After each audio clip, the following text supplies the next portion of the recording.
título, cara. A gente é marcado por título e por vitórias, então a gente fica feliz em ter conquistado esse título, né? Foi merecido, o time lutou, o time correu bastante. E a gente fica feliz pela conquista e agora comemorar. 2 anos que eu cheguei aqui, 2 títulos, então acho que é uma boa marca, mas espero que vai ser meu primeiro troféu como capitão, fico muito feliz.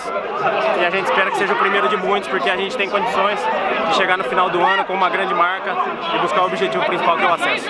Como eu falei pro seu pai, pro Polidoro, é gratificante, é mais um quadro que a gente deixa no memorial.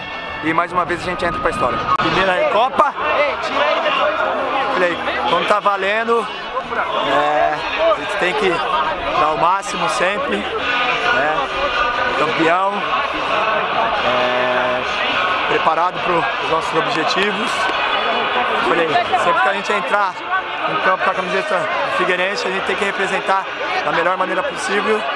E hoje a equipe tá de parabéns por levantar a taça. A gente brinca, independente se é um par ou ímpar, no rachão lá, a gente tá querendo sempre ganhar e hoje foi prova disso. É sempre bom estar ganhando, sempre bom estar conquistando título, deixar a nossa marca aqui no clube, e é muito bom para a continuidade do ano e espero fazer um grande ano aqui no Figueirense.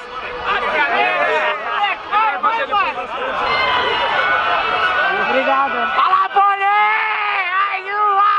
Mais uma pra nós, pai! Tamo junto! Boa, Figueira! Sabe fazer uma média!